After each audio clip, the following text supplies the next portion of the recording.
Queridos irmãos, que a paz do Senhor Jesus esteja com você e com toda a sua família. Estamos começando o seu programa Escola Bíblica Dominical e desejamos que esta programação seja de edificação para todos nós. Obrigado por sua audiência, você que nos assiste através do canal 14 em Recife e repetidoras em todo o estado de Pernambuco via satélite. E pelo nosso canal no YouTube, Rede Brasil Oficial. Compartilhe os nossos links nas suas redes sociais, divulgue para que mais pessoas possam ser alcançadas por esta programação. Hoje veremos a quarta lição do trimestre com o tema Quando se vai a glória de Deus. E para comentar esta lição, contamos com a participação do presbítero irmão Jonathan Lucena. Paz do Senhor, irmão Lucena. A paz do Senhor, pastor Nando Jackson. Com o auxiliar e professor Jonas Santana. Paz do Senhor, irmão Jonas. Paz do Senhor, pastor Nando Jackson. E auxiliar e professor irmão Givanildo Hermano. Paz do Senhor, irmão Givanildo. Paz do Senhor, pastor. É um prazer estar aqui mais uma vez. Nesta lição, veremos uma definição exegética do termo glória. Estudaremos o histórico do afastamento da glória de Deus e a consequente destruição do templo.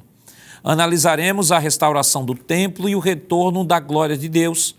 E, por fim, elencaremos a santidade como um veículo da glória de Deus na vida do crente. Irmão Lucena, o senhor poderia ler, por favor, o textuário desta semana? Pois não, pastor. O textuário da lição diz o seguinte: E a glória do Senhor se alçou desde o meio da cidade e se pôs sobre o monte que está ao oriente da cidade. Ezequiel, capítulo 11, versículo 23. Bom, Jonas, qual a verdade prática desta semana? Pois bem, pastor, verdade prática. Deus abandona o templo e retira sua glória por causa das abominações do povo. Irmão Givanildo, quais os objetivos da lição desta semana? Muito bem, a lição possui 3 objetivos. O primeiro é conceituar a glória de Deus, o segundo é explicar a retirada da glória de Deus e o terceiro e último, relacionar o segundo templo com a glória de Deus. A leitura bíblica em classe para a lição de hoje está em Ezequiel, capítulo 9, versículo 3, capítulo 10, versículo 4, 18 e 19 e capítulo 11, versículos 22 ao 25. Acompanhe conosco. E a glória do Deus de Israel se levantou do querubim sobre o qual estava até a entrada da casa e clamou ao homem vestido de linho, que tinha o tinteiro de escrivão à sua cinta. Então se levantou a glória do Senhor sobre o querubim para a entrada da casa, e encheu-se a casa de uma nuvem, e o átrio se encheu do resplendor da glória do Senhor. Então saiu a glória do Senhor da entrada da casa e parou sobre os querubins. E os querubins alçaram suas asas e se elevaram da terra aos meus olhos quando saíram, e as rodas os acompanhavam, e pararam à entrada da porta oriental da casa do Senhor. E a glória do Deus de Israel estava no alto, sobre eles. Então os querubins elevaram suas asas, e as rodas as acompanhavam, e a glória do Deus de Israel estava no alto, sobre eles. E a glória do Senhor se alçou desde o meio da cidade, e se pôs sobre o monte que está ao oriente da cidade. Depois o Espírito me levantou e me levou em visão à Caldeia, para os do cativeiro, e se foi de mim a visão que eu tinha visto. E falei aos do cativeiro todas as coisas que o Senhor me tinha mostrado. Queridos irmãos, estamos iniciando o seu programa Escola Bíblica Dominical, esta semana estudando a quarta lição, que tem como título Quando se vai a glória de Deus. Semana passada nós estivemos estudando a lição 3, que tinha como título As Abominações do Templo.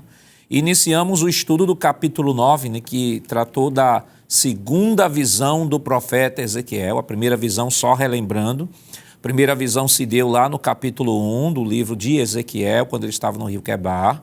E 14 meses depois veio a segunda visão, capítulo 8, e naquela oportunidade nós mencionamos aos irmãos que seria importante que os irmãos estudassem o capítulo 8 ao capítulo 11 como um grande bloco, estudassem esses capítulos em conjunto para que pudessem compreender melhor este momento, né, da segunda visão do profeta Ezequiel.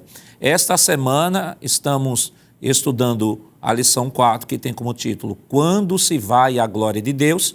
Lição passada, Deus mostrou ao profeta Ezequiel o que estava acontecendo no templo.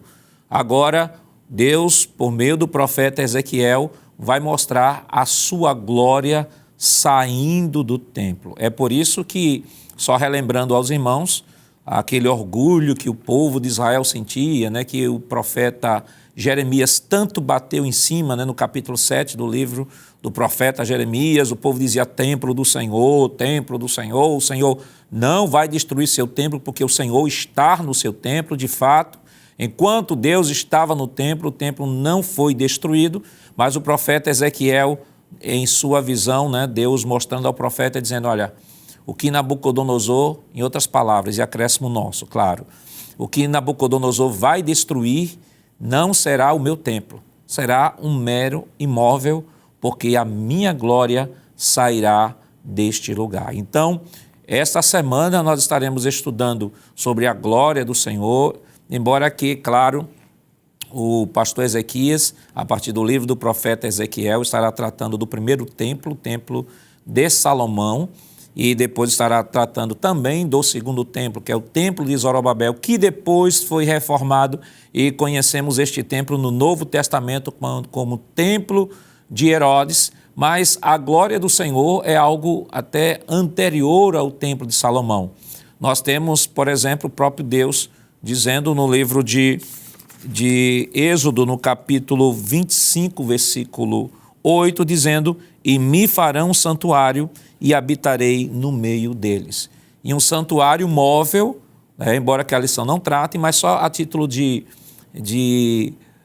uma visão panorâmica, né, houve o templo móvel, também chamado de tabernáculo, e a glória do Senhor esteve também sobre este tabernáculo. Isso nós podemos ver no livro de Êxodo, no capítulo 40, versículos 34 ao 35. E antes mesmo de entrarmos, né, para falar sobre o primeiro templo, que é o templo de Salomão, é importante que você possa ter uma visão panorâmica de como Deus sempre desejou habitar no meio do seu povo. A gente sabe, claro, que Deus é transcendente, Deus está em todos os lugares, Ele é transcendente, Ele é imanente, Ele é onipresente, onisciente, onipotente, mas, apesar de todos estes atributos divinos, Deus, de alguma forma, resolveu, de maneira física, habitar no meio do seu povo. E para isso, quando tira o seu povo do Egito,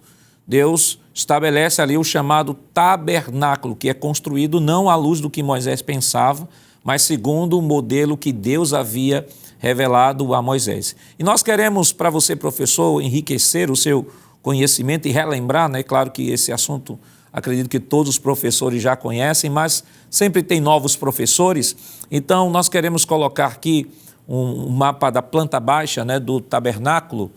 Esse é o tabernáculo antes do templo de Salomão, que era no período em que o povo de Israel estava no deserto.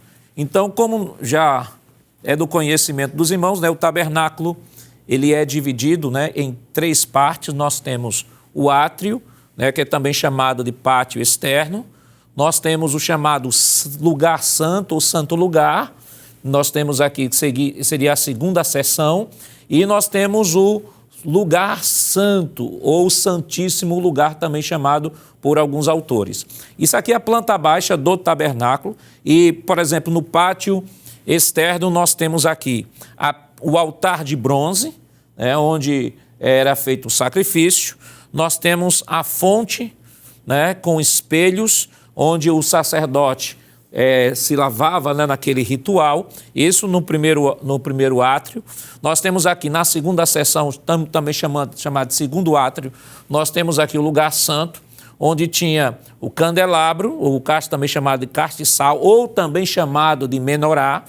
Nós temos aqui a mesa da proposição e aqui o altar do incenso, isso aqui no lugar santo.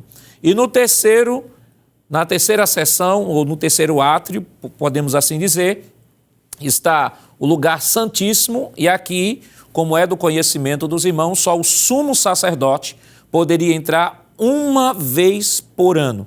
E o que é que existia aqui neste santo lugar? Um santíssimo lugar, nós temos a Arca da Aliança, e aqui dentro da Arca da Aliança nós tínhamos as pedras da lei, nós temos um pouquinho do maná que Deus mandou no deserto e a vara de Arão que floresceu. Além dos 2 querubins que nós estaremos vendo daqui a pouco, os 2 querubins na mesa da propiciação e a representação da glória de Deus. E aqui o sumo sacerdote entrava e oferecia sacrifícios por ele e por todo o povo uma vez por ano. Mas, irmão Givanildo, vamos trazer nós trouxemos aqui a planta baixa, vamos trazer isso aqui em um vídeo assim panorâmico, e o senhor vai, por gentileza, fazer a descrição, por favor? Pois não, pastor. Primeiro a gente vai ver essa imagem belíssima, aí uma espécie de uma imagem aérea do que era o tabernáculo, né? É claro que na época não era possível ter essa visão que nós estamos tendo por conta da tecnologia, e aí estava o tabernáculo no deserto. É bom lembrar isso, que quando a coluna de nuvem parava, os levitas montavam esse tabernáculo. E aí, durante o período que o povo de Israel estivesse parado, não estivesse caminhando, eles usavam esse tabernáculo como lugar de culto, como lugar de adoração. Deus, em sua eterna sabedoria, sabia que o povo iria passar 40 anos peregrinando no deserto e precisava de um lugar de culto, um lugar de adoração. Aí está o altar dos holocaustos, onde os sacerdotes ofereciam os holocaustos diariamente, né? Onde os animais eram sacrificados. A pia de bronze, onde os sacerdotes se lavavam antes de entrar na tenda, antes de entrar no lugar santo. Então, eles lavavam-se aí. Passava esse primeiro véu, esses querubins. Por que esses querubins aí? Porque representava a presença de Deus, já que Deus habita no meio dos querubins.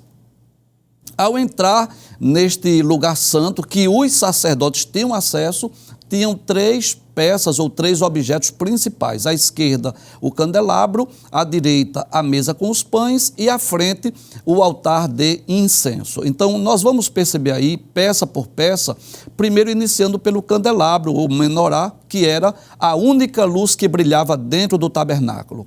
Era uma espécie de um candeeiro com 7 hastes, em que os sacerdotes colocavam diariamente aí o azeite e deixavam essas lâmpadas acesas para iluminar. Aí está a mesa com os pães da proposição, e esses 12 pães representavam exatamente as 12 tribos de Israel, que profeticamente também apontava para Cristo, o pão da vida. E ainda o outro objeto que estava nesse lugar, nesse compartimento chamado santo, que era o altar de incenso, onde os sacerdotes poderiam entrar e oferecer incenso. É bom lembrar que neste lugar santo, os sacerdotes tinham acesso diariamente. Agora, no lugar santo dos santos, ou no lugar santíssimo, que é onde nós vamos adentrar agora, onde passa esse segundo véu, aí estava a Arca da Aliança, o objeto mais importante, o especial do tabernáculo, que era símbolo da presença de Deus. Essa Arca da Aliança era feita de madeira, coberta com ouro, e havia esses 2 querubins cujas asas tocavam uma na outra. E o objetivo desses querubins era exatamente para representar a presença de Deus. Este brilho, esta luz aí, representa exatamente a glória de Deus que se manifestava nessa tampa da Arca da Aliança chamada propiciatório. Dentro da Arca da Aliança, como o pastor já falou, estava as tábuas da lei, estava uma botija com maná e estava também a vara de Arão que floresceu, estava dentro dessa Arca da Aliança. E era daí, desta Arca da Aliança, onde o sumo sacerdote, aí sim, uma vez no ano, ele poderia entrar nesse lugar santíssimo, ou santo dos santos, e ele aspergia o sangue nas 4 pontas do altar, e ele fazia ali a propiciação, vamos dizer assim, oferecer holocaustos, sacrifícios por toda a nação. Uma vez no ano é que ele entrava. Aí é como se fosse uma visão ou uma imagem do sumo sacerdote saindo agora desse lugar santíssimo, passando no lugar santo e indo mais uma vez para o átrio, onde o povo aguardava aí fora, ansioso para esperar o sumo sacerdote sair do tabernáculo.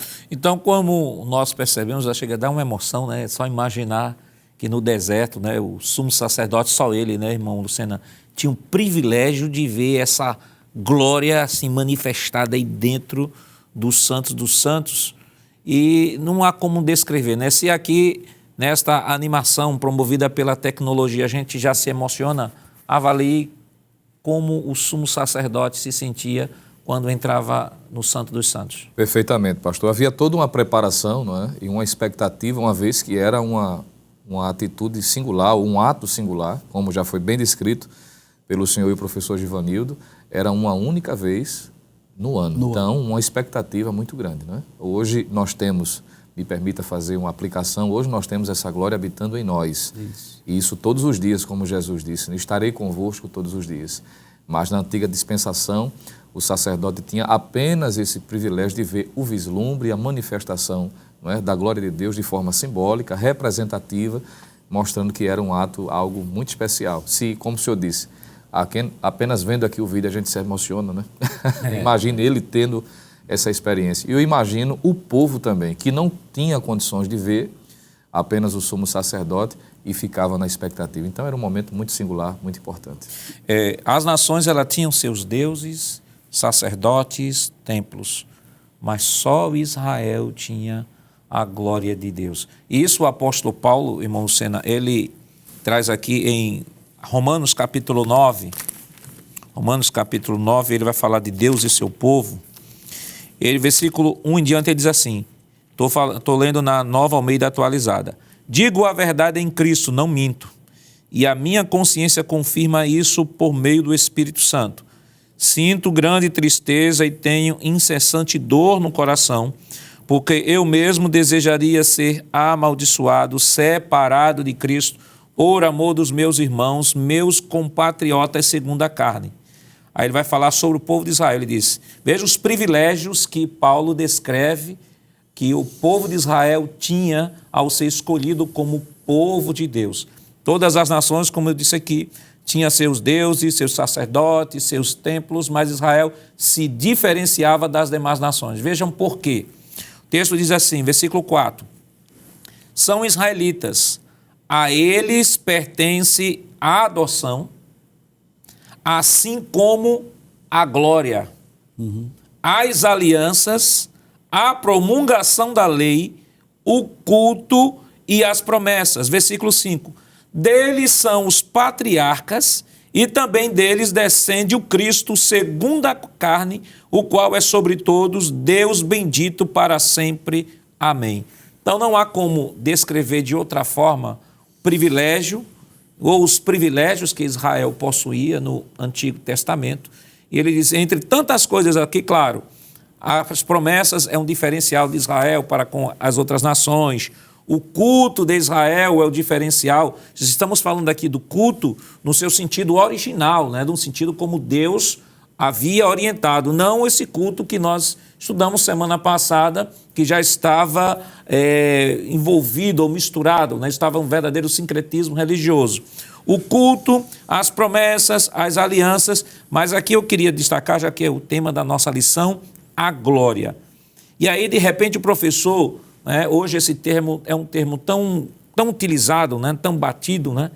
O pessoal fala da glória, e a glória vem, e a glória vai. Muitas pessoas têm vulgarizado esse termo, por não conhecer a importância do que isso representou para Israel, do que isso representa para o crente. Muitas pessoas falam dessa glória até de uma forma vulgar, não é? Muitas vezes até um culto dito pentecostal por alguns, mas que não tem do verdadeiro pentecostalismo, e as pessoas dizem que a glória de Deus está ali, a glória de Deus está presente, quando estão, na verdade, vulgarizando o que vem a ser algo tão sublime, tão especial, que é a glória de Deus ou a manifestação da presença de Deus. E é justamente com essa preocupação que nós chamamos a atenção do professor.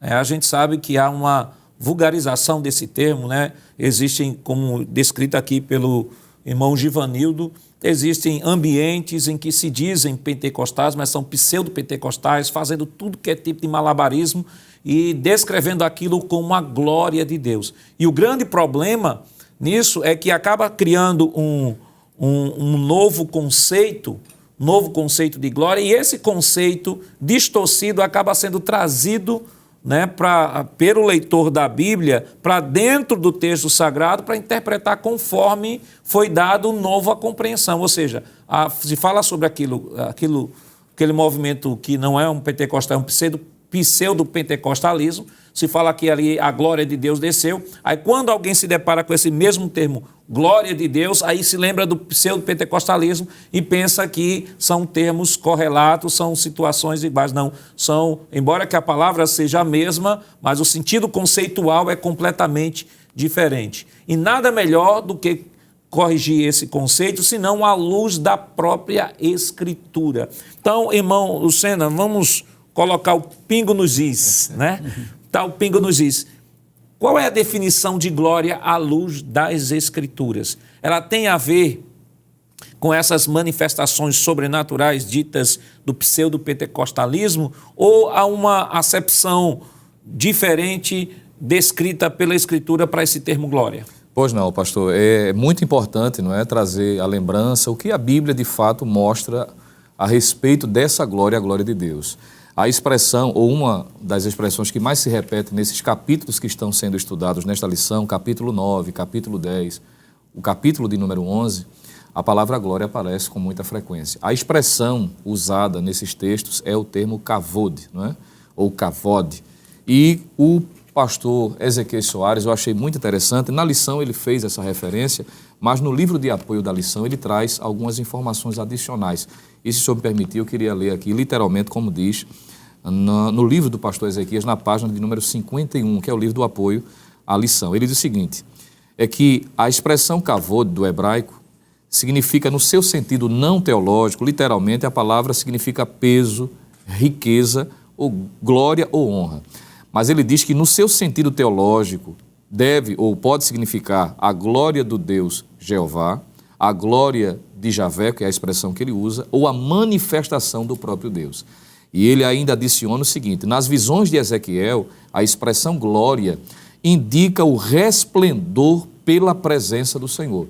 E ele coloca textos do próprio livro do profeta Ezequiel, para quem quiser estar anotando, capítulo 1, versículo 28, também capítulo 3, versículo de número 12, também versículo 23, capítulo 8, versículo 4, capítulo 9, versículo 3 e outros textos que se apresentam na própria passagem do livro de Ezequiel. E ele vai dizer e afirmar o seguinte, que essa é a descrição feita pelo próprio profeta. O quê?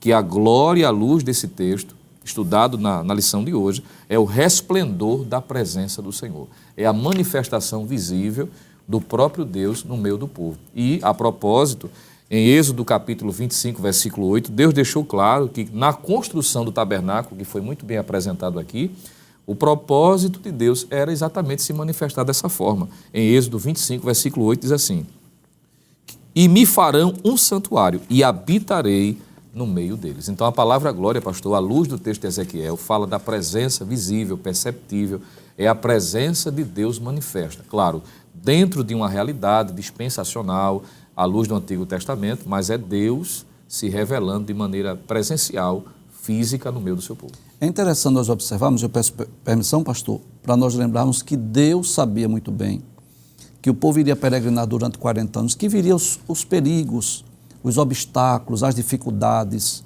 que viriam momentos em que eles iriam enfrentar guerras, viriam momentos que eles teriam fome, momentos em que eles teriam sede, viriam passar por privações de necessidade. E aquele tabernáculo no deserto, que estava exatamente entre as 12 tribos, era para que o hebreu, quando ele pudesse ver o tabernáculo, ele dissesse, é Deus dizendo assim, não temais, eu estou no meio de vós. É como se fosse uma representação visível da presença de Deus no meio do povo. E nada melhor do que você ter essa certeza diariamente, você, em meio aos perigos, você olhar e ver o tabernáculo e dizer assim, Deus está no meio de nós, ou seja, não temais. Vamos para o primeiro tópico da lição. Aí nós temos, nós temos essa imagem aí, vamos voltar aquela imagem, por favor. Essa imagem aí que é o que o irmão Givanildo está descrevendo, exato, né?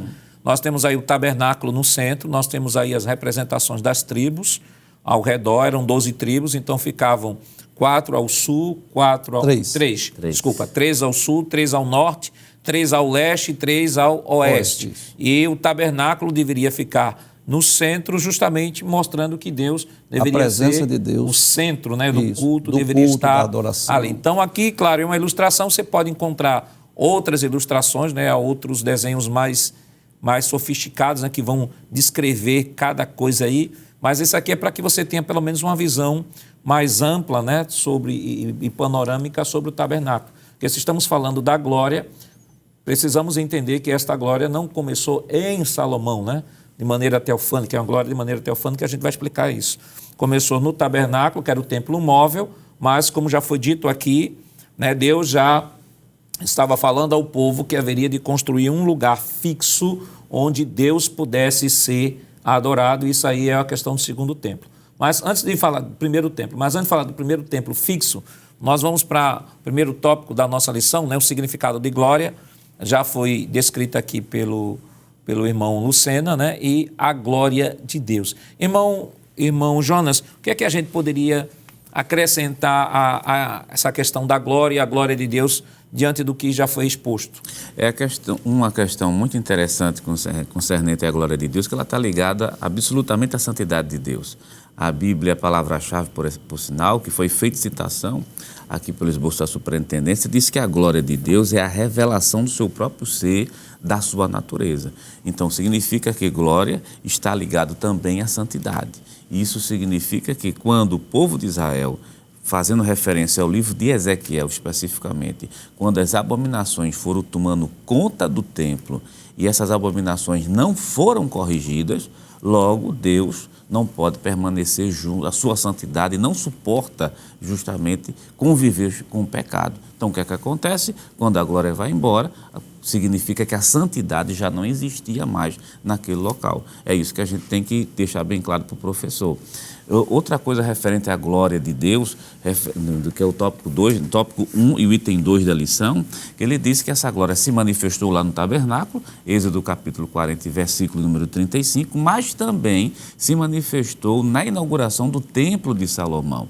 Um texto bem conhecido é o 2 Crônicas, capítulo 5, versículo 13 e 14, de maneira que os sacerdotes não puderam nem ficar em pé com a manifestação da glória de Deus. Uma forma teofânica, visível, por isso que é traduzido como peso, né? Traduzido como peso, como majestade, como riqueza, porque o povo não suportou essa presença de Deus ali no templo. E é interessante que essa glória, era como se fosse uma aprovação do projeto, né? Então a glória de Deus quando se manifesta no tabernáculo, a glória de Deus quando se manifesta no templo, era Deus aprovando tanto a construção do tabernáculo quanto a construção do templo. Quando o povo de Israel, judeu, começa a praticar abominações, automaticamente a glória se vai. E aí por isso que chamamos a atenção, né, do professor com relação a essa terminologia glória.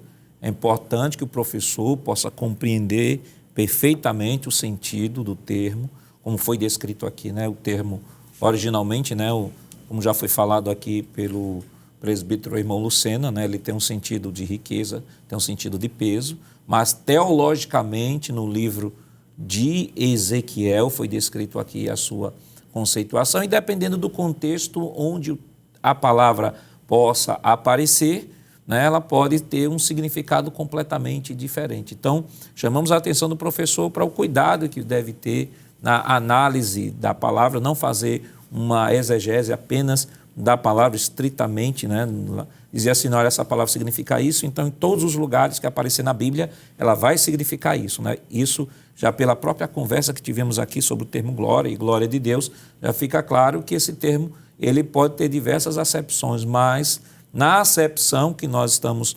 estudando aqui, está falando da manifestação do seu resplendor, da sua majestade, da sua santidade. Falamos da glória, da presença da glória, Deus prometendo a glória chegando e Deus manifestando a glória. Mas essa glória haveria de sair. Mas por que essa glória sairia? Isso é claro, nós estaremos comentando depois do nosso rápido intervalo. Voltamos já.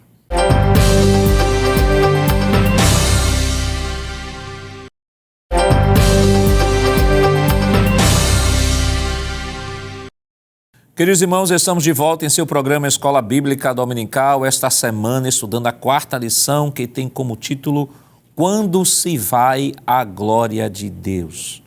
No bloco anterior, nós trouxemos aqui uma visão bem panorâmica, né, sobre o tabernáculo, né, embora que não seja contemplada por nossa lição, mas já que estamos falando de glória, resolvemos também trazer essa memória aos irmãos de que esta glória também esteve presente no tabernáculo, e fizemos aqui a descrição e definimos a palavra glória de Deus no contexto do livro de Ezequiel. Mas o tema da lição é quando se vai a glória de Deus. Dentro do contexto da nossa lição, do capítulo 9 ao capítulo 11, que é aquele conjunto de capítulos que nós escrevemos aos professores para estarem lendo. E aí o profeta Ezequiel Deus vai mostrar ao profeta Ezequiel a sua glória, ou a sua representação teofânica no templo, saindo do templo. E deixamos a seguinte pergunta: por que esta glória estava saindo do templo? Deus não havia dito a Salomão de que estarão os meus olhos abertos e os meus ouvidos atentos à oração deste lugar, e o meu nome estará aqui neste lugar perpetuamente? O que foi que aconteceu, irmão Lucena? Por que a glória foi embora? Pastor, eu me permita lembrar de que essa glória, a presença de Deus manifesta, que foi o intento de Deus desde o início, principalmente descrito a partir da construção do tabernáculo e posteriormente o templo, Deus disse que estaria no meio do povo. Só que essa presença, ela é condicional, não é? No período da peregrinação, que já foi feita menção aqui, teve episódios, como o Êxodo capítulo 32, por exemplo, em que Deus já tinha dito do perigo, não é? Das pessoas, dos hebreus, quebrarem os princípios que foram estabelecidos por ele. Ele próprio disse: não irei no meio do povo. Ele já estava deixando claro de que a presença dele, embora fosse uma promessa, uma garantia dada por ele, mas ela era condicional. No decorrer da história da nação de Israel, Deus fez lembrar isso. Eu estava aqui lembrando, enquanto o senhor falava, daquela palavra dita em 2 Crônicas, capítulo de número 15, que Deus disse ao rei Asa, não é? Em um momento muito crítico da nação, e Deus disse assim: olha, estarei contigo ou estarei convosco enquanto vocês estiverem comigo. Então a presença de Deus, a sua glória, a presença visível, manifesta no meio do povo, é condicional. Teve uma palavra que o professor Givanildo fez menção, que ela é muito importante, não é, para entendermos esse conceito aí, é que a glória presente, de alguma forma, era a aprovação de Deus, tanto em relação ao ambiente construído, quanto à observância do que Deus havia estabelecido para o povo. E quando esses princípios são quebrados, aí onde é que está a razão da glória ir embora.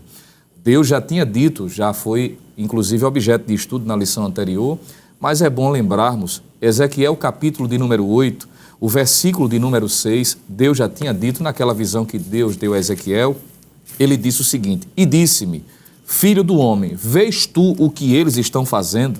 As grandes abominações que a casa de Israel faz aqui, aí ele diz assim, para que me afaste do meu santuário. Então Deus já está dizendo de que aquelas atitudes, a quebra dos princípios está fazendo com que haja um afastamento. E a glória se vai exatamente em função disso. É o ultimato de Deus. Deus deu chance, Deus deu oportunidade, isso durante a história, no decorrer desse ocorrido histórico aqui em relação ao cativeiro babilônico, mas o povo de forma inadvertida permaneceu em desobediência. E aqui está o castigo último, né? No início do programa, o senhor fez menção de que eles se ufanavam por conta da construção do templo e achavam que as mensagens ditas por Jeremias, pelo próprio Ezequiel, nunca ocorreriam, porque eles entendiam a sacralidade do templo, mas desconsiderou de que essa sacralidade se dava não pela suntuosidade, pela arquitetura, pelos elementos, não é, que foram utilizados na construção, embora todos sejam importantes, mas aquilo que era mais essencial, aquilo que fazia esse ambiente ser diferente, era a glória. E a glória é condicionada. Eles quebram o princípio, então Deus começa agora a se retirar, e isso paulatinamente, como o próprio texto de capítulo 9, 10 e 11 de Ezequiel apresenta. Irmão Jonas, nós estamos agora no segundo tópico, sobre a retirada da glória de Deus. Nós temos aí o querubim e a nuvem, né? Capítulo 9, 3 e versículos 10 e 4. E a retirada da presença de Deus, 10 e 18. O que é que a gente pode comentar? Sobre a questão da retirada da glória de Deus, capítulo de número 7 e capítulo número 8, por exemplo, de Ezequiel, são os versículos, os capítulos-chave para a gente entender do porquê essa glória realmente está saindo.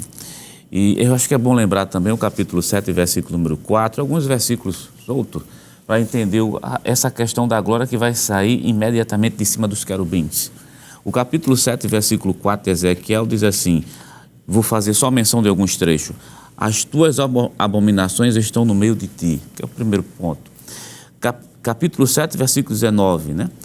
A confiança na prata e a confiança no ouro, um dos motivos. O capítulo 7, o versículo 23 diz assim, faz uma cadeia porque a terra está cheia de crimes de sangue, quer dizer, violência. O versículo 24 ainda diz, no meio do versículo, né, farei cessar a arrogância dos valentes. Quer dizer, veja o que nós temos, as abominações, que são crescentes dentro do templo. Vamos ter aqui no versículo número 18, a confiança na prata e a confiança no ouro. No versículo 23, a questão dos crimes que estão acontecendo ali naquela terra. E o versículo número 24, que fala da arrogância, tudo isso.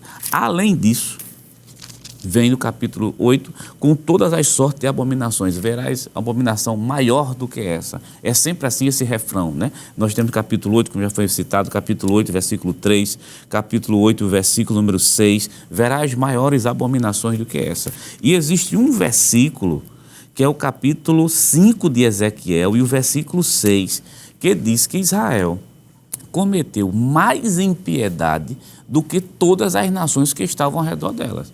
É curioso, porque você tem ao lado várias nações que adoram as suas divindades. Israel tem a lei do Senhor, adora um Deus verdadeiro, tem um privilégio que nenhuma nação tem, que é a glória de Deus, e eles conseguem fazer pecados maiores do que as nações que estão em volta dele. O versículo 6 do capítulo 5 é: ela, porém, mudou sua impiedade, os meus juízos, mais do que as nações, e os meus estatutos mais do que as terras que estão justamente ao redor. O que é que acontece com essa crescente abominação no templo? Aí a glória de Deus agora, esse é um motivo, começa a ser retirada. Aí vem justamente esse ponto, está lá no capítulo 9, versículo 3, capítulo 10, versículo 4, a questão do querubim, que por sinal o próprio pastor Ezequiel Soares, ele trabalha com a seguinte definição, diz: existem autores que dizem que esses querubins faz referência aos querubins do carro-trono, mas há autores que dizem que faz referência aos querubins que estão na arca. Aí ele vai defender que pelo menos é a sequência correta do texto, né? Quer dizer, a glória sai de cima dos querubins que estão sobre a arca, aquela arca que foi vista, lá está lá os querubins em cima do propiciatório, a ideia de cobertura.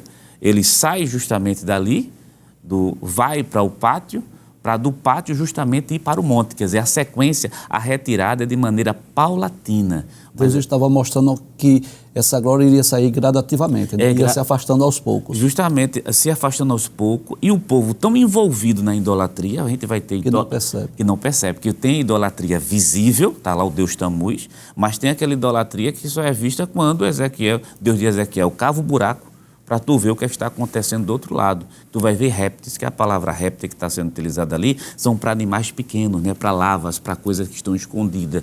Então, assim, está tão envolvido com a idolatria que não está percebendo que, aos poucos, a glória está sendo se afastada. Então, ela começa a sair inicialmente dos querubins, que é da parte mais íntima. Fala de comunhão, né? Uhum. Aí vamos para a aplicação, né? É a parte mais íntima, é a parte do contato, é a parte da comunhão com Deus que a pessoa está perdendo e não está percebendo que está perdendo essa retirada da glória de Deus.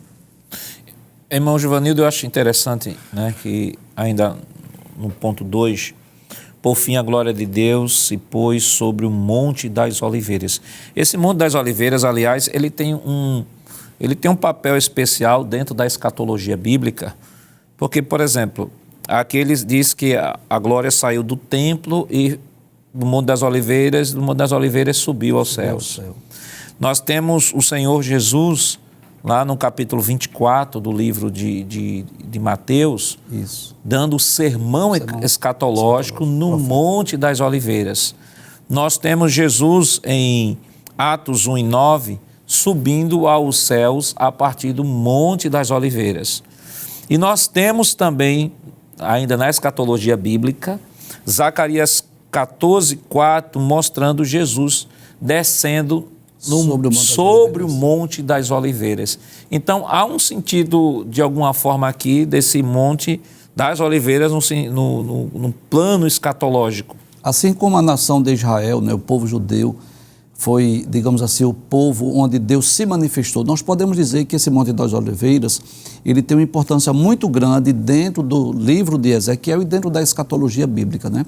Então não é obra do acaso que Deus vai detalhar, né? Por exemplo, que essa glória que sai do templo, ela vai para o Monte das Oliveiras. Capítulo 11, versículo 23 de Ezequiel diz isso.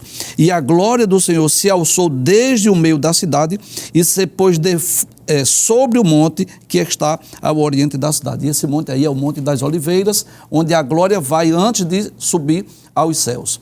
Durante o ministério de Jesus, como o senhor falou, né, Jesus proferiu esse sermão profético, o sermão escatológico, e ele proferiu exatamente do Monte das Oliveiras. É interessante que esse sermão, na verdade, quando Jesus está no templo, que era o templo de Herodes, né, o chamado templo de Zorobabel, que nós vamos falar sobre ele ainda, os discípulos mostraram a estrutura do templo e Jesus disse: não vedes tudo isso, não ficará aqui pedra sobre pedra que não seja derribada. E depois ele vai para o Monte das Oliveiras, onde ele profere esse sermão profético. É do Monte das Oliveiras, conforme Atos capítulo 1, versículo 9 a 11, que Jesus é assunto aos céus. Aquela visão em que os discípulos estão olhando para o alto, né, que aparecem 2 varões de branco, varões galileus, porque olhaste para os céus. Esse Jesus que foi recebido em cima no céu, há de vir como para o céu vistes ir. Jesus estava onde? No Monte das Oliveiras. E quando Jesus voltar na segunda fase da sua segunda vinda, porque na primeira fase ele fica nas nuvens, ninguém vê, ele não vem à terra, mas na segunda fase ele desce sobre o Monte das Oliveiras, como diz o profeta Ezequiel. Então eu posso dizer que aqui na terra a última visão dessa glória de Deus vista por Ezequiel foi no Monte das Oliveiras, e eu posso dizer que essa glória também retornará com Cristo na segunda fase da sua segunda vinda, quando ele vier sobre o Monte das Oliveiras. E esta glória estará também no templo no milênio, porque Cristo estará presente.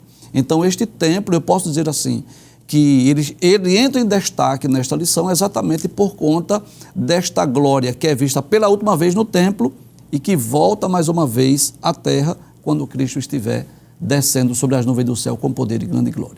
E vale destacar que o templo era o símbolo supremo da religião de Israel, até porque tudo era realizado no templo, né? Era realizado sacrifício, realizado no templo, comunhão era realizado no templo, perdão dos pecados era realizado no templo, adoração era realizada no templo.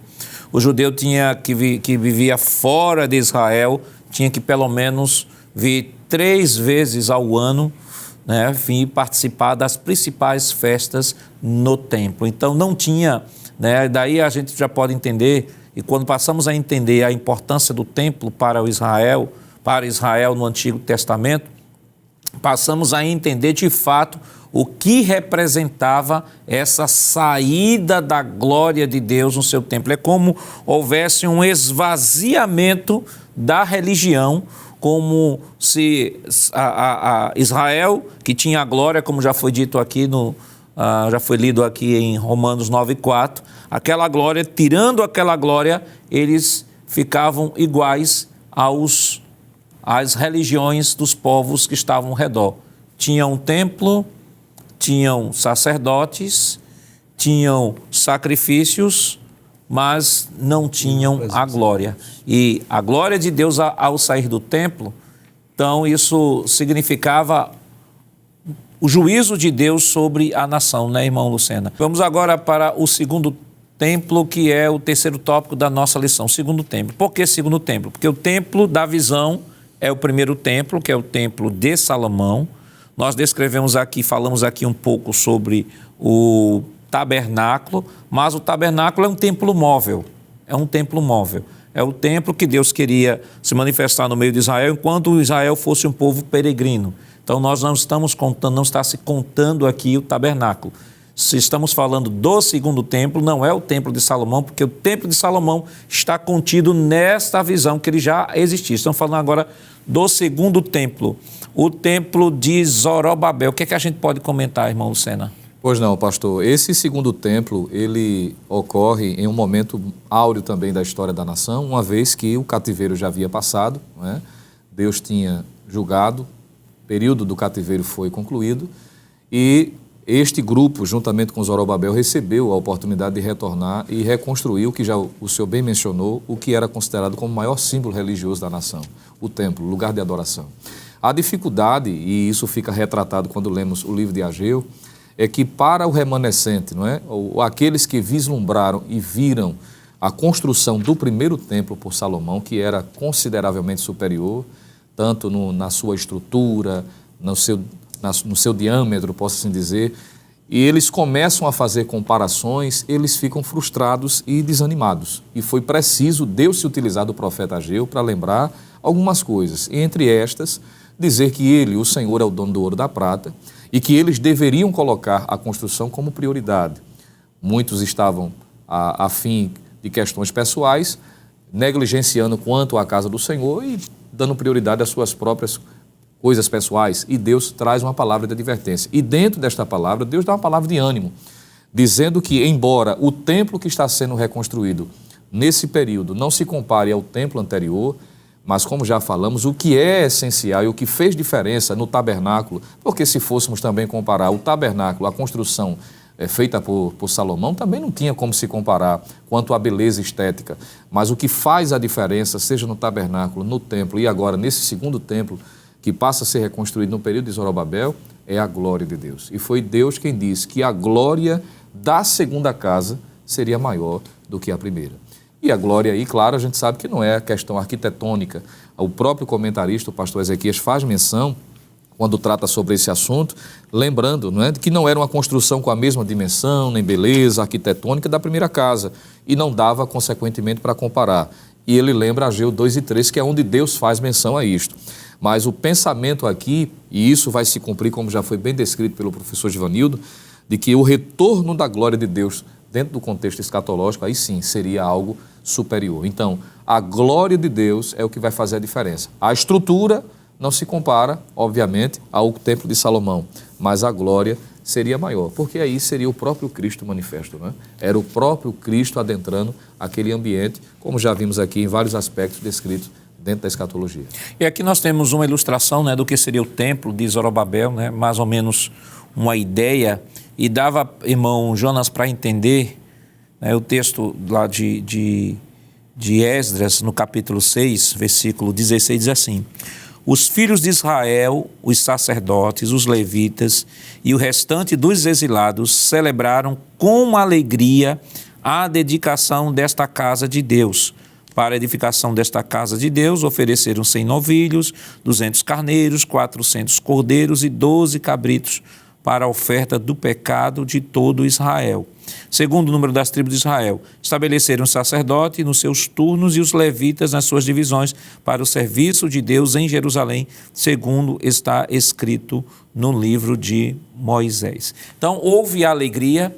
Claro que aqueles que vieram do cativeiro, que tinham uma visão sobre o templo de Jerusalém, né, o templo de Salomão. E aqui nós temos uma ilustração do que seria o templo de Zorobabel, bem simples, né, quando comparado do templo de Salomão. Coloque, por favor, a ilustração do templo de Salomão. O templo de Salomão um pouco mais suntuoso, né, isso estava na mente até dos idosos, né, e existe até um texto que eu acho interessante, é importante até mencionar aqui, um texto que está no livro de Esdras, no capítulo 3, no versículo 11 e 12, que diz o seguinte: cantavam responsivamente, louvando e dando graça ao Senhor com estas palavras: Ele é bom, porque a sua misericórdia dura para sempre sobre Israel.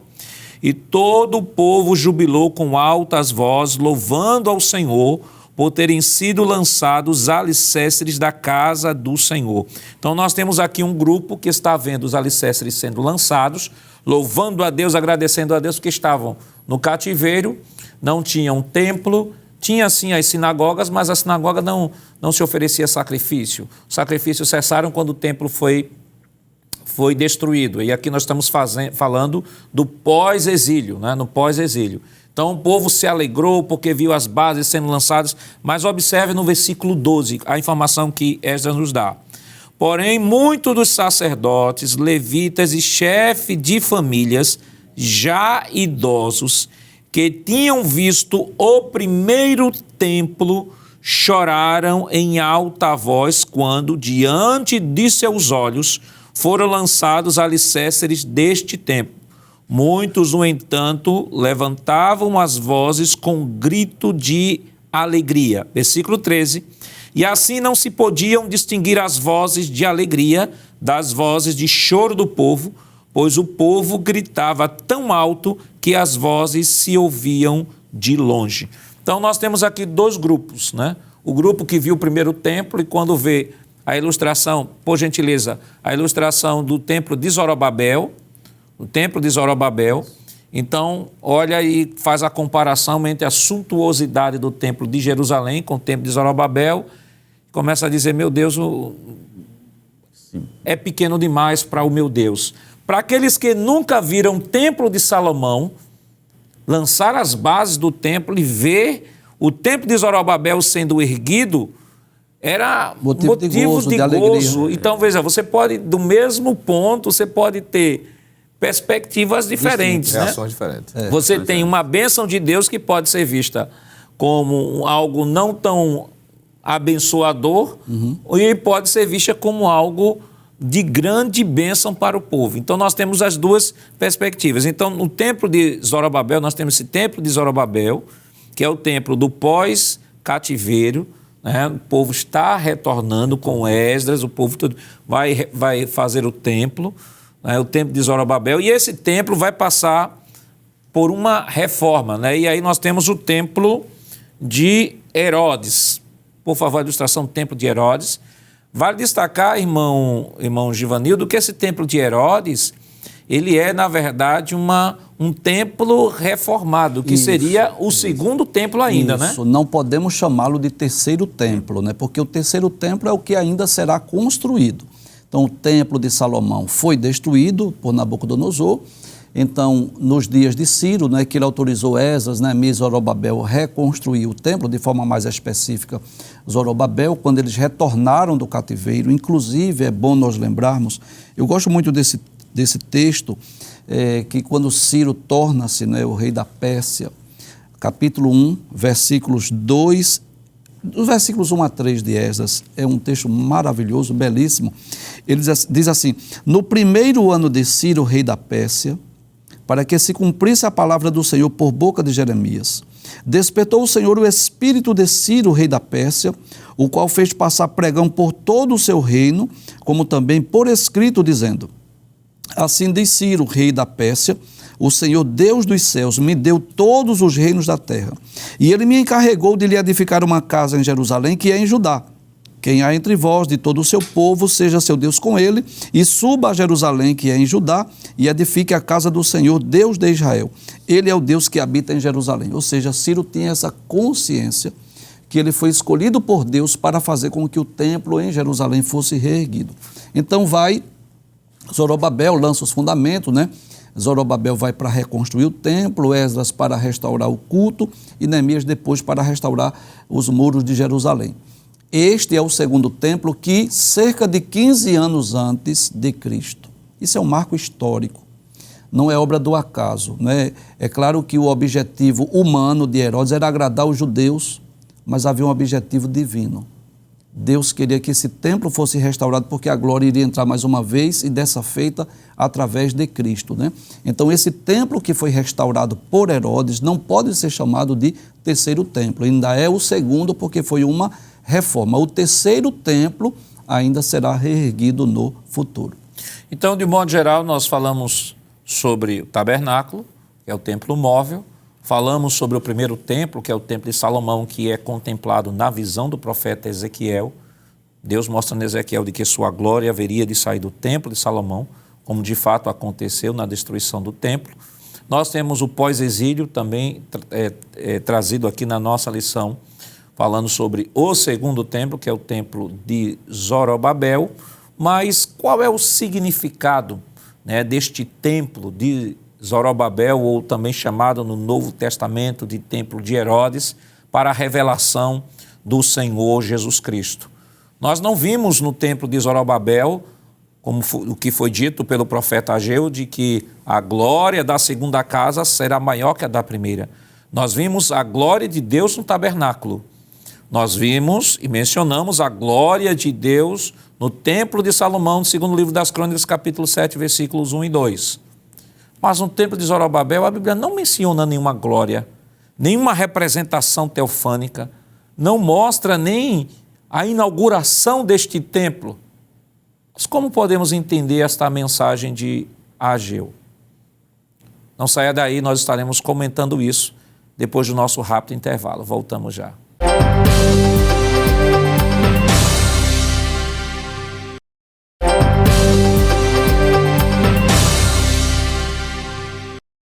Queridos irmãos, estamos de volta para o último bloco desse seu programa Escola Bíblica Dominical. Esta semana estudando a 4ª lição, que tem como título Quando se vai a glória de Deus. E deixamos uma pergunta para este bloco, né? Que no bloco anterior nós mencionamos sobre o tabernáculo, sobre o primeiro templo e sobre o segundo templo, que é o templo de Zorobabel. E o profeta Ageu, na época da construção do templo, para dar uma palavra de ânimo ao povo que estava desanimando na construção do templo, ele disse, Ageu 2:3, que a glória da segunda casa seria maior que a da primeira. E aí trouxemos a título de provocação de que não vimos nenhuma manifestação teofânica de Deus, como Deus se manifestou lá no tabernáculo, como Deus se manifestou também, no segundo livro das Crônicas 7, na dedicação do templo de Salomão, e não vimos, pelo menos na Escritura, nenhuma menção nem do ato da inauguração. E aí se levanta a questão, que glória é essa que o profeta Ageu falou, que viria sobre o segundo templo? Então, irmão Lucena, nós temos aí a presença do Filho de Deus, ainda no terceiro tópico, né, sobre o segundo templo. O que é que a gente pode comentar sobre esse tópico? Pois não, pastor. Foi muito importante essa informação que o senhor lembrou, para que não haja nenhum desentendimento. Alguém diga assim, mas como é que pode? Deus disse que a glória da segunda casa seria maior, mas não se viu em momento nenhum a glória se revelar, lembrando as palavras do professor Givanildo, que eu achei muito pertinente, como símbolo da aprovação ou como sinal da aprovação divina. Isso porque quando a glória vai se revelar dessa forma como Ageu foi usado por Deus, se dá com a presença do Filho de Deus se manifestando, se revelando entre o povo. Em João capítulo 1, versículo de número 14, nós encontramos uma expressão que alude a essa realidade, quando o apóstolo João diz o seguinte, e o verbo se fez carne e habitou entre nós, e vimos a sua glória, como a glória do unigênito do Pai, cheio de graça e de verdade. Então, a presença da glória se dá exatamente com a manifestação de Cristo, principalmente revelando-se ali no templo. Então, a promessa se cumpre nesse momento. A glória de Deus se dá com a personificação do Filho de Deus, a encarnação de Cristo. E essa realização, esse cumprimento da promessa, já é um divisor de águas na história também, porque Cristo se revelando, e aí vai dar a inauguração de uma nova dispensação. Isso. Aquilo que vai ficar mais claro no tópico seguinte que será tratado é que todos nós entendemos, à luz do Antigo Testamento, que o templo desempenhava algumas funções para a nação de Israel. Isso era pedagógico, era Deus já preparando o povo para a manifestação do seu Filho.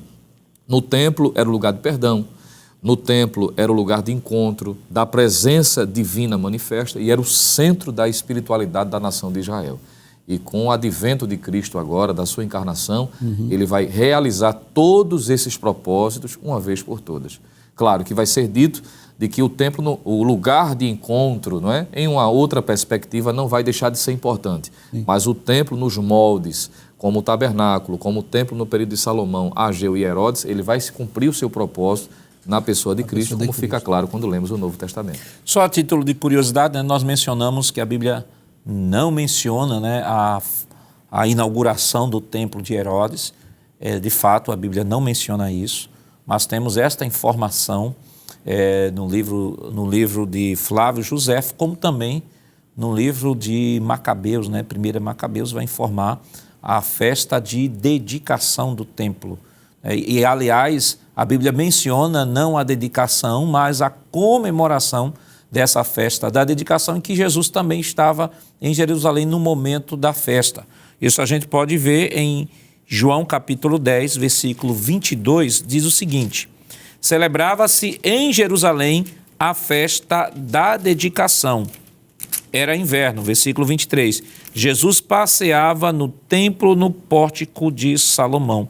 Ou seja, Jesus estava em Jerusalém no momento da celebração da festa da dedicação. Se você pegar aqui, você não vai achar essa festa da dedicação em nenhuma festa do Antigo Testamento, porque ela foi institucionalizada no período que nós chamamos de intertestamentário ou período interbíblico. E só temos menção, de fato, de como ocorreu, porque há uma citação de Flávio Joséfo no livro História dos Hebreus e também no livro de Macabeus. Mas isso é tem só a questão de título de curiosidade. Irmão Jonas, vamos para o próximo tópico, né? Sobre o Senhor Jesus e o templo. E aí é importante que vamos caminhando agora para a aplicação, né? A explicação teológica. O que é que a gente pode mencionar? Pronto, a primeira explicação teológica é baseada em Lucas capítulo 11, versículo 31. Porque, como já foi mencionado, o templo na época de Herodes, tinha uma importância muito grande para aquela população. Não é à toa que Herodes, para ganhar o favor do povo, além de remodelar o templo, colocou o salão da pedra lavrada ou o sinédrio mesmo do lado do templo. Ainda colocou a guarda do templo lá com a torre de Antônia.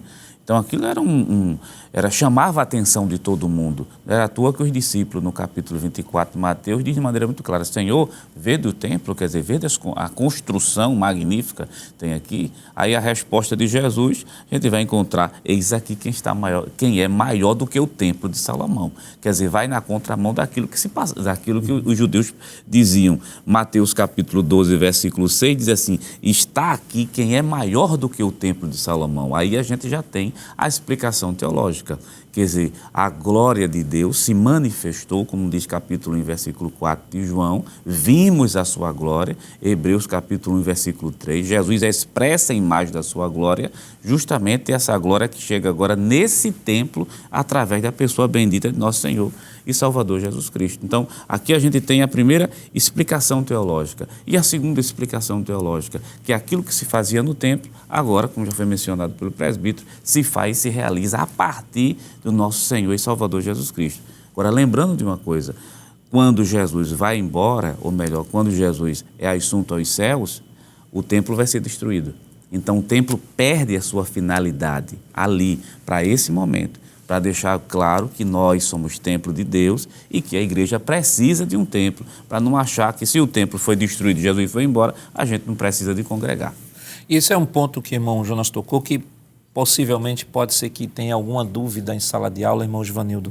É que o próximo tópico, né, o fim do templo, algumas pessoas podem até, a partir desse tópico, né, embora que o pastor Ezequias, quando ele fala do fim do templo, ele está falando do templo de Jerusalém. Sim. E com todas as suas representações. Sim, exato. Né, porque o templo de Jerusalém não era apenas o templo do culto dos judeus, era o templo que oferecia sacrifício, havia conciliação, e que tudo aquilo ali, todo o sistema sacrificial, todo o sistema cerimonial apontava para Jesus. Isso. Entendeu? Aí é importante até que se faça uma observação aí para não entender, né, que o pastor esteja falando, que o escritor esteja falando de que, na verdade, não precisa de mais templo, senão a gente cai naquela vala lá atrás dos desigrejados. Então é bom nós podermos explicar, né, aos nossos alunos da escola dominical para não confundir.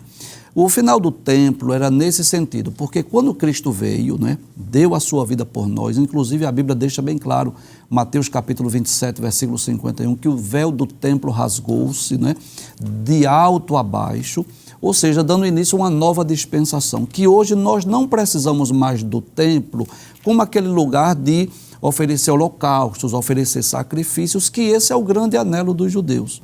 O que é que os judeus anelam hoje? Construir o templo para que eles voltem a oferecer seus holocaustos e sacrifícios, o que para nós, nesse sentido, é desnecessário, né? Então, vamos evitar os extremos. Não vamos cometer o erro dos judeus de querer o templo para voltar a oferecer holocaustos, mas não vamos cometer o erro dos desigrejados. Dizer que o templo não seja importante. O templo hoje é um lugar de culto, de adoração. Agora, detalhes, lembrando que a glória de Deus está dentro de nós, não é verdade? Isso. Aquela glória de Deus que estava no templo em Jerusalém, essa glória agora está dentro de nós. Hoje há-se a importância de um lugar de culto, de um lugar de adoração, onde os crentes se reúnem para cultuar a Deus. Então, o fim do templo aqui é nesse sentido, de oferecer holocaustos, de oferecer sacrifícios, porque Cristo agora habita dentro de cada um de nós. E nós nos reunimos, né, no templo, numa congregação, para oferecermos a Deus o nosso culto racional, não é, para juntos aprendermos a palavra de Deus, para desenvolvermos os nossos dons, os nossos talentos, para contribuirmos com nossas ofertas, enfim. Então há uma importância assim do templo como lugar de culto, mas não no sentido de um lugar de ofertas, de sacrifícios de animais, porque Cristo já morreu por nós e realizou o sacrifício único e perfeito. Até porque a doutrina da igreja precisa ser reforçada, né? Relembrada na abordagem, né? Porque até os crentes do primeiro século, né, os apóstolos, já foi dito aqui, estudamos na lição passada, de que havia uma necessidade deles congregarem, né? O escritor aos Hebreus vai reforçar isso e dizer, não deixe de congregar como alguns estão fazendo, não estejamos juntos. E quando se fala do fim do templo, está se falando de uma verdade teológica ligada à antiga aliança, porque Cristo agora é a nova aliança. Veja o que Paulo escrevendo aos Efésios, no capítulo 2, versículo 14, versículo 11 em diante, ele diz o seguinte: portanto, lembre-se de que no passado vocês eram gentios na carne, chamados incircuncisão por aqueles que se intitulam circuncisão, que é feita na carne por mãos humanas. Ele está falando da antiga aliança, né, dos judeus, que eles se orgulhavam disso. Naquele tempo vocês estavam sem Cristo, separados da comunidade de Israel e estranhos às alianças da promessa, não tendo esperança e sem Deus no mundo. Ele está descrevendo aqui a nossa condição enquanto gentil. Eu acho que os irmãos se lembram que no início do programa nós citamos aqui Romanos capítulo 9, versículo 4, onde foi descrito os diversos privilégios de Israel e para ele estava o culto, as promessas. É isso que Paulo está dizendo, né? Paulo está dizendo, vocês não tinham direito a nada disso porque foi dado a eles.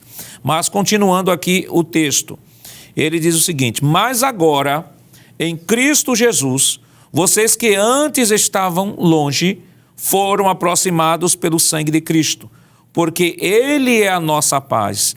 De dois povos Ele fez um só na sua carne, está falando do sacrifício de Cristo na cruz, derrubou a parede de separação que estava no meio, né? Vale destacar de que essa parede era um murozinho que havia, né, no pátio externo, né, de 1,5 metros mais ou menos, segundo dizem os historiadores, e que tinha uma plaquinha dizendo que qualquer gentio que ultrapassasse aquela parede, ele seria executado, porque o templo era dos judeus. Aí Paulo faz menção disso aqui e chama esta paredezinha de inimizade. Aí ele diz, Jesus veio e o que é que ele fez? Ele derrubou a parede de separação que estava no meio, a inimizade. Cristo aboliu a lei dos mandamentos na forma de ordenança para que dos dois criasse em si mesmo uma nova humanidade, fazendo a paz e reconciliasse ambos em um só corpo com Deus por meio da cruz, destruindo a inimizade por meio dela. Então, irmão Lucena, quando nós falamos sobre o fim do templo, nós estamos descrevendo, de fato, não só o templo em si, que Jesus deixou claro que ia ser derribado, mas finalizando completamente a antiga aliança para a introdução de uma nova aliança que agora é representada pelo Senhor Jesus Cristo no seu sacrifício, inaugurada lá na cruz do Calvário. Perfeitamente. E quando a gente lembra, por exemplo, de que o templo tinha a ideia do lugar do perdão, do encontro com Deus, em que havia a manifestação divina e o centro da espiritualidade, Jesus, durante o ministério dele, já deixou claro de que por meio dele tudo isso teria o seu cumprimento. Por exemplo, foi dito naquela conversa entre ele e a mulher samaritana, por exemplo, que ela perguntou, olha, dizem que é em Gerizim e outros em Jerusalém. Onde é que se deve adorar? Ele disse, olha, chegou o tempo que os verdadeiros adoradores adorarão o Pai em espírito e em verdade. Ele está dizendo que a centralidade da adoração não é mais o templo em Jerusalém. Claro, ele não está tirando o valor de um lugar de reunião para adorar, mas ele está dizendo, todos crentes agora salvos em Cristo são verdadeiros adoradores. Isso. E não estarão limitados a um espaço geográfico para adorar. Vai adorar em casa, na rua, onde se ajuntarem, independente da realidade do templo. Há uma vez que o templo seria destruído. Repito, não anulando a importância do lugar de ajuntamento. Isso porque o próprio texto bíblico vai dizer, no final do Evangelho de Lucas, depois que Jesus fez menção da promessa do batismo com o Espírito Santo, é dito que os próprios discípulos permaneciam frequentando o templo. Sim. Se eles tivessem entendido, por exemplo, que o templo, o lugar, como lugar de reunião, de ajuntamento, tivesse perdido o seu sentido, eles não fariam isso. No período do livro dos Atos dos Apóstolos, Jesus já tinha sido assunto aos céus, eles já tinham recebido o batismo com o Espírito Santo e permaneciam indo para o templo. Não com a finalidade de sacrificar, de queimar incenso ou nesse sentido, mas entendendo que o lugar era um lugar propício para eles se reunirem e adorarem a Deus. Quando Jesus, por exemplo, vai dizer ao paralítico, perdoados são os teus pecados, o que é que ele está dizendo? O perdão não está limitado ao sistema sacrificial. Eu sou o sacrifício perfeito.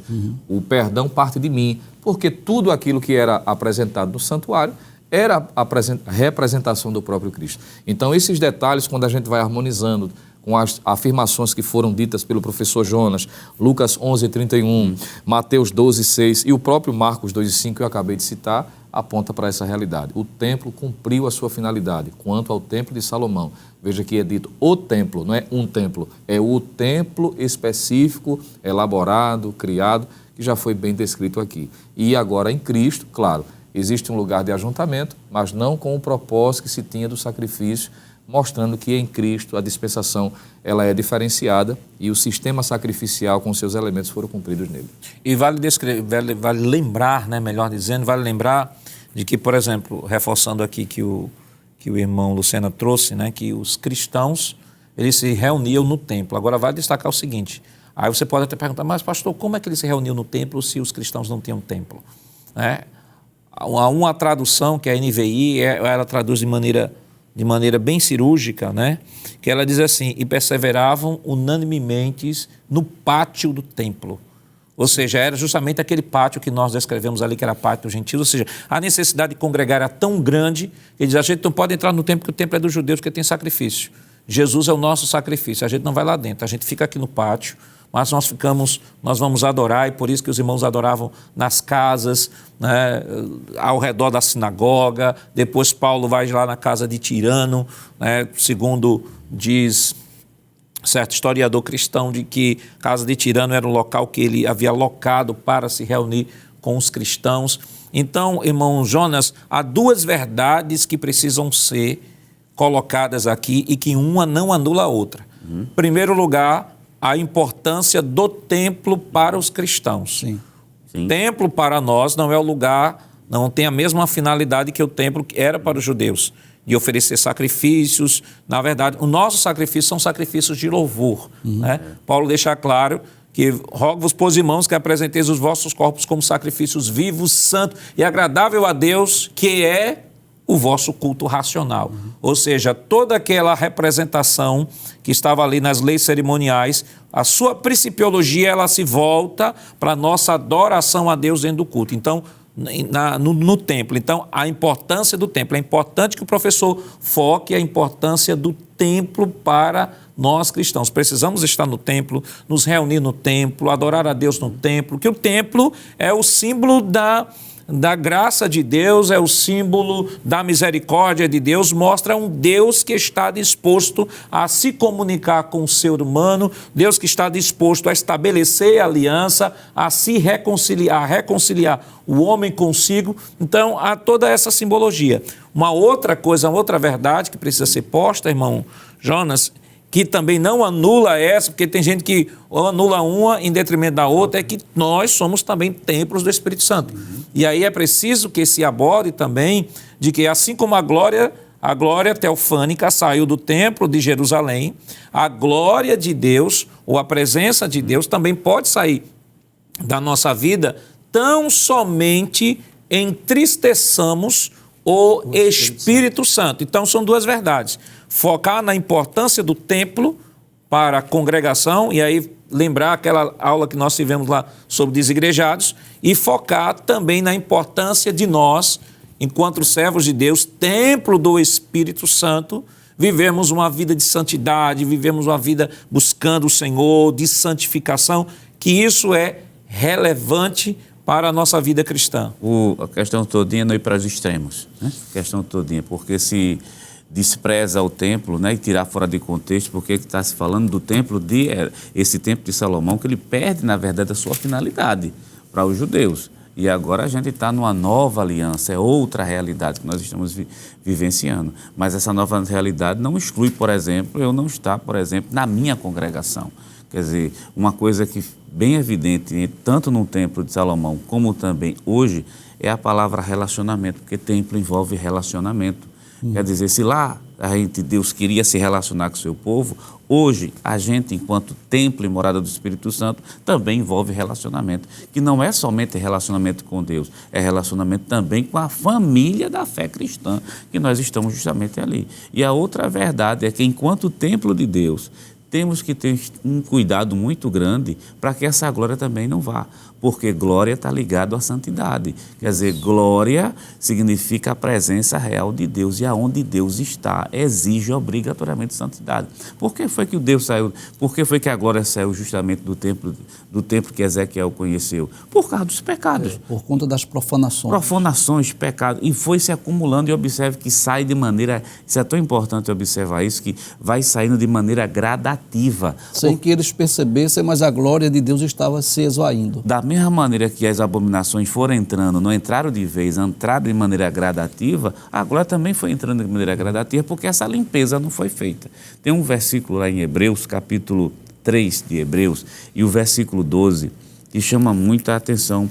Capítulo 3 e verso 12 diz assim: vede, irmãos, que nunca haja em qualquer um de vós um coração mau e infiel para se apartar do Deus vivo. Veja que o discurso está sendo direcionado aos irmãos. A vocês, irmão, que vocês não tenham um coração mau, infiel. Porque o que pode acontecer? Isso vai se apartar. Você pode se apartar do Deus vivo, porque a gente falou de grandes abominações, né? É Deus Tamuz, né, que o pessoal está adorando, mas existem coisas pequenas, que tudo aquilo que é colocado no lugar de Deus, o que é que acontece? Se transforma numa idolatria. E não é somente questões de objeto de idolatria, cuidado com o coração mau, com o coração infiel, que isso pode fazer com que a glória saia de você. A santidade vai embora, a glória vai embora e a pessoa termina ficando vulnerável. Quando a glória foi embora, foi o que aconteceu? O templo foi destruído. Foi destruído. Eu me lembro de um texto aqui, irmão Givanildo, Efésios 2:30. Veja, que antes de Paulo falar isso, ele vai falando o seguinte, versículo 28. Aquele que roubava, não roube mais. Pelo contrário, trabalhe fazendo com as próprias mãos o que é bom, para que tenham que repartir com um necessitado. Não saia da boca de vocês nenhuma palavra suja, mas unicamente a que for boa para edificação, conforme a necessidade, e assim transmita a graça aos que ouvem. Aí versículo 30. E não entristeçais o Espírito Santo, no qual vocês foram selados para o dia da redenção. Veja que as expressões que antecedem não entristeçais o Espírito Santo todos ligados ao pecado, né? Ao roubo, à mentira, a palavras que não produzem edificação. Então, o professor tem que nesse dia, estar direcionando, sobretudo, estas verdades ou aplicação prática dentro desse caminho. Isso, diante dessa lição, né, onde nós estudamos sobre a saída da glória de Deus do templo, há uma aplicação prática para cada um de nós, né? Em João capítulo 14, versículo 23, Jesus disse assim: se alguém me ama, guardará a minha palavra, e meu Pai o amará, e viremos para ele e faremos nele morada. Na primeira carta de Paulo aos Coríntios, capítulo de número 3, versículo de número 16, nós vamos perceber que Paulo vai deixar bem claro que nós somos o templo do Espírito Santo, ou seja, o Espírito Santo de Deus habita em nós, ou seja, essa glória está presente dentro de cada um de nós, mas é nossa responsabilidade manter essa glória. Paulo adverte aqui, não é? Os crentes em Éfeso, capítulo 4, sobre a responsabilidade pessoal. E nós precisamos dizer isso aos alunos na escola dominical. A responsabilidade nossa de vivermos uma vida de obediência, de santidade, para que essa glória de Deus permaneça dentro de cada um de nós. Bom, Luciano, o nosso tempo já foi embora, mas que conselho o senhor pode dar ao professor que vai abordar essa lição?